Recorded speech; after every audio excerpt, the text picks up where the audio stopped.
need $6,000 or some guys are gonna kill me. Better get out of town, quick! You ever hear of Joe Cooper? He's a cop, a detective actually. Got a little business on the side. What's he do? He kills people. Mom's got a $50,000 life insurance policy. Killer Joe's a professional. He'll do this right. This murder we're talking about. I ain't agreed to nothing. I heard y'all talking about killing Mama. I think it's a good idea. Well, there you go. Killer Joe. Is that a song? Yes, it is. You don't act like you don't know. Well, I don't know. It was Count Basie back in 1912. Made that shit up. You know you got the album. So now, You got on 8-track. Don't lie to me, man. now, back when the Mayans predicted 2012 being the end of all things, did they also predict that it was going to be the year of the McConaughey? Oh, who knew that he was going to come back in such force? I know. He had become like a romantic comedy joke. Okay, I'll tell you one of the things that the Mayans probably did not predict is how much you will stretch a joke to make that shit work. Why you got to be mean like that? Please, with all the joke stretching that's been going on here just tonight, just by you gonna say something to me. I accuse the accuser. I accuse you. How dare you, sir? You're out of order. Court's out of order. This is going to turn. If I was half the man I used to be, I'd take a flamethrower to this place. This is going to turn into a hard-boiled murder mystery here in a second. This keeps No, you know what? You got any more to add to that? Yeah. I'm gonna let that shit slide though, Leon, because you do have it. You do have it half right because this shit slide. It's okay. I'm gonna let it go. You know, you're all right. But Okay, I get to be right this time. no. Have it You acknowledged. get to be half right. Let's not go too far because this does seem like 2012 is McConaughey's year, man. I did not see Magic Mike, but And you didn't see Bernie. I did not see Bernie, but I can only think that if he did half the acting in those two movies that he did in this, then those were incredible Well, I performances. haven't seen this, but he acts his ass off Well, in that's Magic the Mike. thing is we're so used to seeing Literally. him play the whole that like the cowboy cut personality, but like in more of a hey, it's all good, I don't care, whatever. Let's just crack a beer and check out chicks. And you're like, okay, I'm really done with that character. And now he's actually he's still that Southern fried guy, but with so much more character to him, so much more depth. And here. He's downright fucking scary. Yeah. Like, this is that other McConaughey that we haven't really seen. Like, the one where you're like, yeah, he seems like he's affable enough on the outside. He's a guy, he's got his shit together, but there's something you can just tell. Right from the beginning, right when he first appears in the movie, and there's this pit bull next to the main character's trailer that barks like crazy at anybody who comes near it. Not at him. Yeah. So what you're telling me is Matthew McConaughey is bringing back his Texas Chainsaw Massacre at the beginning role. Is that what you're talk saying? about that. But you were right about that dog. That dog. Every time somebody walks my tread, I was like, and Matthew McConaughey comes up. He's like, oh, I'm sorry, sir. Sorry, sir. Please. Oh, you cool. Here's your pot. Here's your bong. Yeah, your that fucking dog. bongos. I don't even know how that dog. That dog rolled him a joint. Yeah, that dog pulled out a hat from out of somewhere and started ringing it and put his head down. I'm sorry, sir. Was that too loud, Mr. McConaughey? Yeah. I hope I wasn't out loud with that whole rough thing. But Just for the yokels. You know calm something down. though, man? This movie is very, very cool at first, and that's where the intensity comes from. I mean, Matthew McConaughey, he encompasses a lot of that coolness, that tenseness, because this whole thing, the way this thing is working out, you could tell that this is one big dumbass plan that's just going to explode in somebody's face. I can see that from the trailer. Oh yeah, no, it's that intensity that really works for the movie. But when you see it personified by Matthew McConaughey, who plays the title character Killer Joe here, I mean, the movie, it becomes more intense, yes, but it also becomes it was already amazing to watch the performances in this movie, because that's what this really is. A lot of people don't walk out of this and they're going to be upset, they're going to be confused, they're going to be talking about, oh shit, is that No Country for Old Man bullshit again? Oh boy. Well, that's not. You're scaring me. It's a very different type of like cutoff. I will say that because the reason why I say that, because I heard a couple of complaints like that of people walking out. The movie, if it just takes one frame of an ending to throw somebody off, and they'll come out and they'll be like, man, I just didn't get it. Even though the whole thing made sense, but one of the things that I challenge anybody to say against this movie is that it entrances you by the amazing performances by everybody in here. Everybody, every Yeah. last actor in this thing is this fully fleshed out, really interestingly characterized, total piece of shit. You know? 'Cause Okay. Let's keep it. This is based more or less on in terms of theme, on the old Jim Thompson classic Southern Gothic film noir type stuff, like hard-boiled detective stuff, where everybody's kind of a scumbag, and even your main character is a scumbag. And Yeah. the odds are everybody dies in these type of things traditionally. And here, this is actually based on a play that was an award-winning play by somebody named Tracy Letts, who had previously done a film with the director William Friedkin, who is, of course, the guy who did The Exorcist Right. and The French Connection. Oh, yeah. To called Live and Die in Bug. L.A. I don't know if you ever saw Bug, but that was Yeah, everybody. Yeah, a they- collaboration, very much a bottle film, very dialogue Yeah, yeah. collaboration between those two. All right, but here it's a much wider scope than that, and the story, as it is, it's this weird combination between that sort of ultra black dark noir and total absurdist character-based comedy, because Okay. it's so bizarre Yeah. at points, and I don't mean surreal bizarre, but just like what the fuck is happening?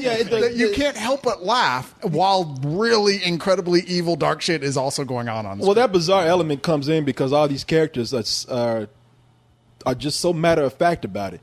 I mean, all these these plans are being thrown about that involve murder and taking somebody's life and getting involved with dangerous people, and everybody's just sitting back and just like, okay, But Emil Hirsch plays this trailer trash guy, Chris Smith, who comes in and it opens up with him banging on his trailer door. That dog is barking. It's raining, and he goes in and tells his father, who's played by Thomas Hayden Church, he's like, listen, I need like a crazy amount of money. $6,000. Yeah, it's like crazy. He wants several $1,000s from a guy who doesn't even have 100 pennies on him. These are people who can't even afford a decent pair of overalls. Or underwear. And he said, Mom, your ex-wife took my cocaine.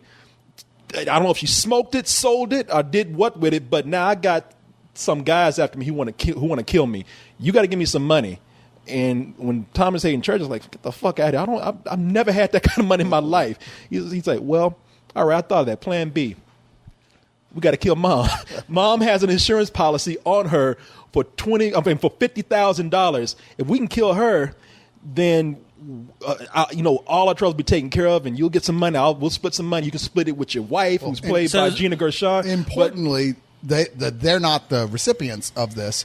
In fact, the daughter who lives in the house, played by Juno Temple, who seems like she's not altogether there. It's unclear if something's actually wrong with her or if she's just sheltered in a total redneck. She's just retarded. Her character's name's Dottie, but she is the recipient of it. Yeah. So it's like one of these, okay, so if we're going to do this, it's going to have to be a four-way street between all of us who know about it, but none of us are good enough that we don't know how to kill anybody. So of course, they say, that's what Thomas Jane. He's pretty much saying, look, you're smarter than I am, son, but we're both stupid. Who's going to do this? And he's like, well, I was talking to Mom's boyfriend, and she said she's got this guy. Oh, guy the Winter Soldier. Who's an actual cop, but who does jobs on the side. I mean, he's real cool. Guy named Killer Joe Cooper, played by Matthew McConaughey. Now, here's where this is where it gets kind of twisted, because these personalities are not going to work well with this guy, because they bring the guy in. They're already messing up plans. Emil Hirsch is just so...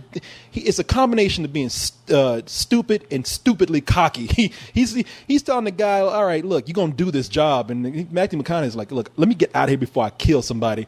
But your sister, Dottie, tell you what, because you guys, I have a set of rules here. You're going to have to pay up front. That's non-negotiable right there. $25,000 for the job is ever done.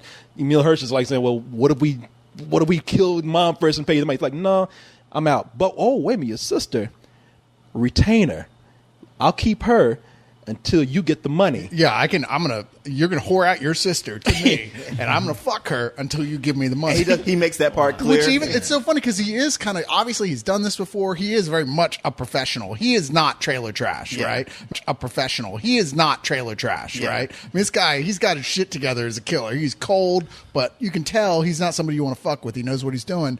But Juno Temple, I'm sorry, but in the dictionary under jailbait, there is now a picture of her in this movie because damn, I mean, she walks around with her titties poking out all over the place and cut off jeans and going stretching and bending over. And any guy, I don't care if the Pope had been there, he would have fucked her in front of a whole audience. Damn, and they all would have gone, hey man, you can't blame the It's guy. creepy, man. I know. You're making me nervous. I know.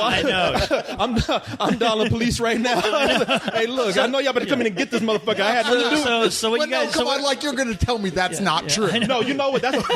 But that works into the movie, man. Because There he goes. He's admitting to I'm it. saying Yeah. he's right, man, I'm saying because- she's so hot that no one, even her brother, is kind of looking at her like you're wondering if her brother wants to nail her. I'll too. pull So up my what you guys iPhone. are describing to me is an episode of Trailer Park Boys. Is that pretty No, much it's deeper it? than that. No, I have to I say, don't want man. to ever hear y'all talk shit about Roman Polanski ever again. Well, Yeah. we didn't rape anybody. This is a fictional character, Leon. Because Not yet. And this girl's 23 years old. Yeah, but, exactly. you know, and I know this because the moment I got a boner, I looked it up on my iPhone.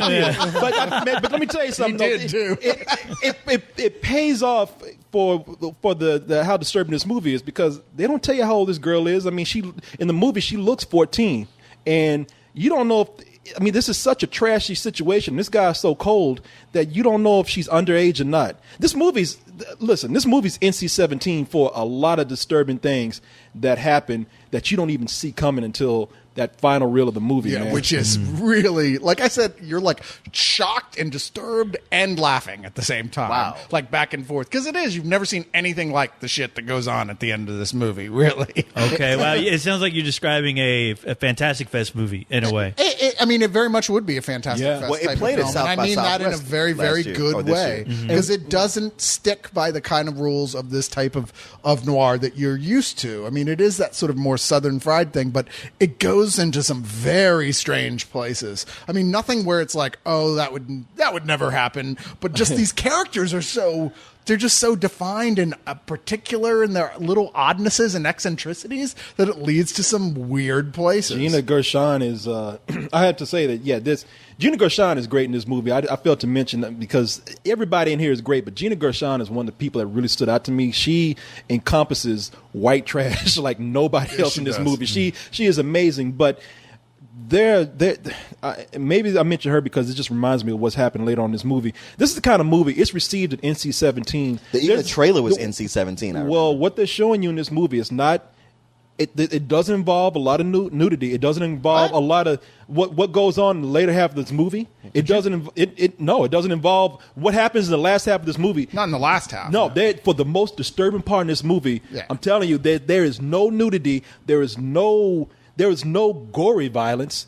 But what is happening in that part is so bizarre that even I was kind of getting angry in the theater and I was going through my head like every fucking liberal feminist thing that is inside of me was saying, what am I watching? And should I be watching this? And I was getting angry because this is the kind of reaction that got to people in the theater. People were laughing, and I was getting angry at people laughing, and I had to tell myself these people aren't laughing because they think it's funny. These people are laughing because they are nervous. Well, yeah, it's odd. It's almost sort of like he's like a Southern David Lynch in the whole end sequence, like something out of Blue Velvet or something. Yeah. You know, where it's except with a really Southern flair to it that you just can't believe what's happening on screen. And yeah, you're right. There's no nudity, but at the same time, in a weird way, it's even more worse because there's not. I mean, Wow. it's this weird sexualized. You guys, you guys make need to me shut want up. to see Whoa. this absolutely right fucking now. See, co-host, we were right to go see Diary of a Wimpy. Yeah, we were. I couldn't get angry at it. I mean, the thing is, none of these characters are nice people. If they were Yeah. trying to make us genuinely think like the characters involved in the scene were good people in any way, then maybe it would have bothered me. But they're not. Nobody in this film, except for Juno Temple, is given the slightest amount of like, this is a person who has some worth worthwhileness to who they are as a person. But, one of the things that you haven't mentioned that really stood out for me was Thomas Hayden Church, who is so fucking funny in this movie. Yeah. He is so dumb. but, but he's just so kind of like matter of fact at the same time. And he and his son together, him and Emil Hirsch play off each other so well because they're both stupid, but Emil's a little bit smarter. You want to feel bad because as this plan starts to get unraveled and people's lives become more endangered, there's half of you that really don't want anything to happen to them because they're so dumb that it's almost like they couldn't help but die. This is almost like having what do they say, a Darwinism in full effect right here. But at the same time, you're right. They're so unlikable people that you're torn between, well, I feel bad for them, but I could care less what happens to them. But that's the thing that does make you care about them is that a lot of this movie, William Friedkin and whoever wrote this script, I don't know if the playwright wrote the script. I had never heard of the playwright before. Yeah. They combined with William Friedkin's tone of directing and that script, this thing plays out almost like a very, very dark comedy at first. And when I say comedy, I mean some of these things are very funny. Emil Hirsch and Thomas Hayden Church, that goddamn Abbott and Costello, man. Seriously. Lum and Abner, more like. There's a lot of genuinely just laugh out loud moments, just purely like, oh my God, that's so much, so sweet, almost sweetly funny at points, even with Juno Temple. Hey, look at you. Hey, you look like a goddamn movie star. Turn around. Yep, just like a damn movie star. I feel funny. Oh, don't say that. You look beautiful. My butt's too big. Well, let me let you in on a little secret. Guys like big butts. They do not. I'm speaking from experience. Charlotte doesn't have a big butt. Yeah, well, give her some time.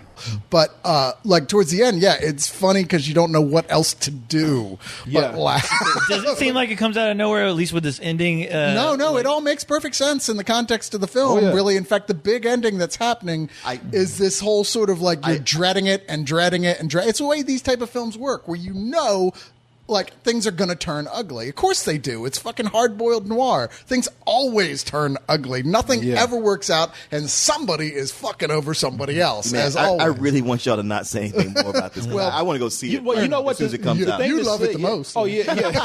No, you guys would love it. I mean, and a lot of these people are already accomplished actors, like Thomas Hayden Church, Emil Hirsch. I was going to say Thomas Hayden Church, Matthew McConaughey, of course.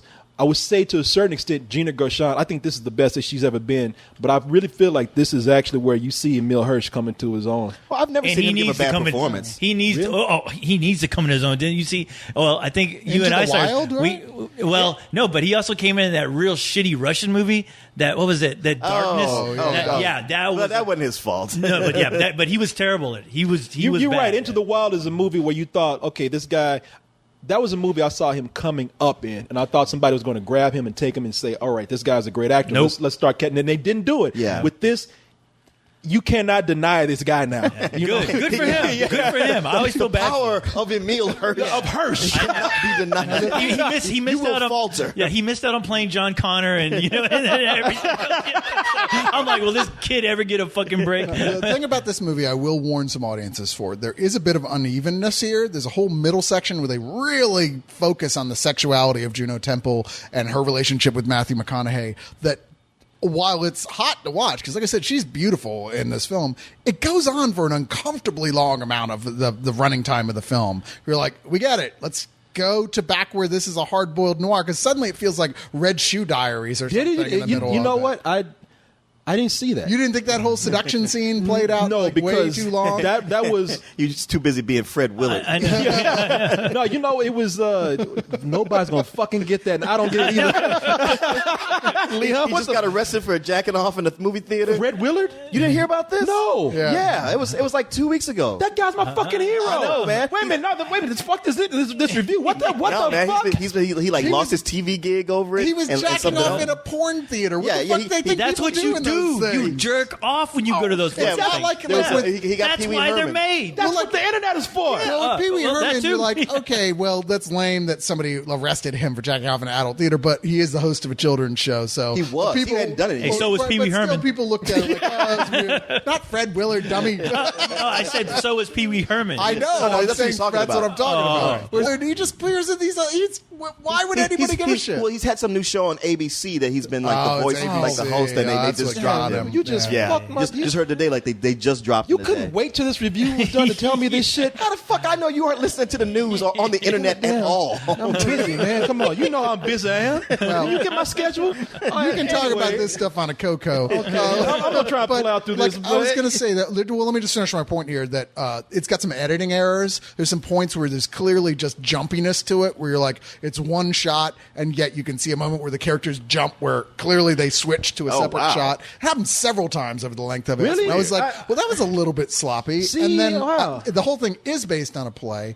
And it ends like a play does, where a lot of plays have that moment where they end right at the climax of Yeah. a scene. And this very much does that as well, which, as you were saying, Corey, totally threw off some of the audience members who were vocally frustrated by this. But to me, it just seemed like it was the perfect moment to end it, was right there. Okay, well, you know what? See, I like this because it sounded like we were so much in agreement on this, and those things I disagree with you on. That scene that you're talking about, the seduction, that was that journey into the dark, surreal part of this movie. That's where the doors and the gates were first opened. And that's where you got that next phase of McConaughey, where we thought this guy was cool, and he just had this charisma that was winning us over.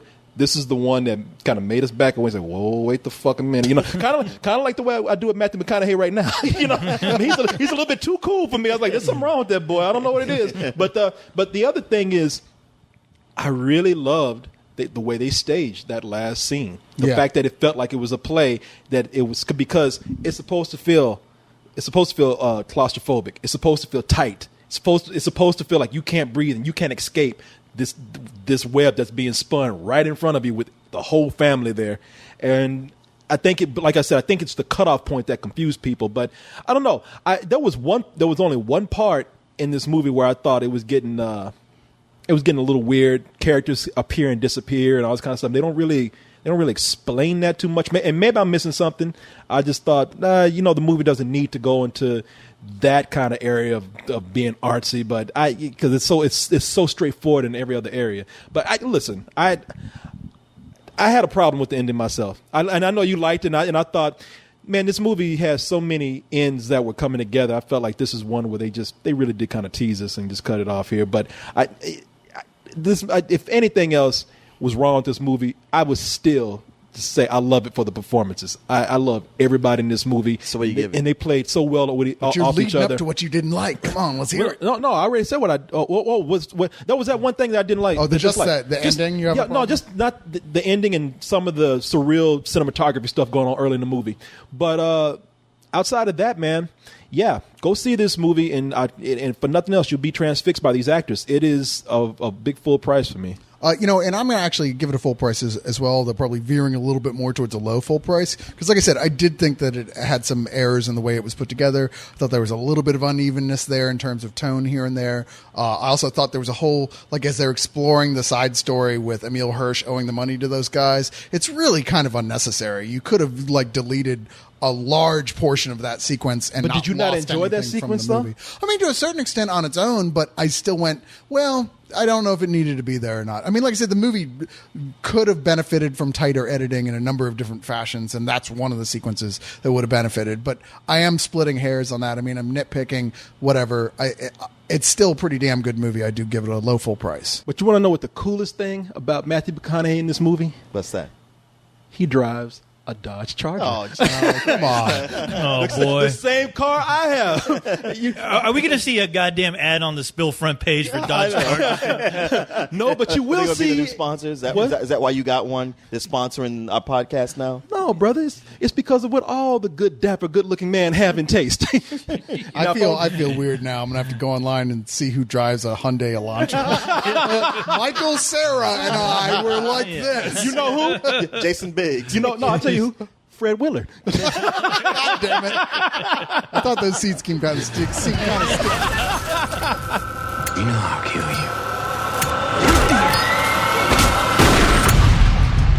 you. It smells heavenly. Who would like to say grace?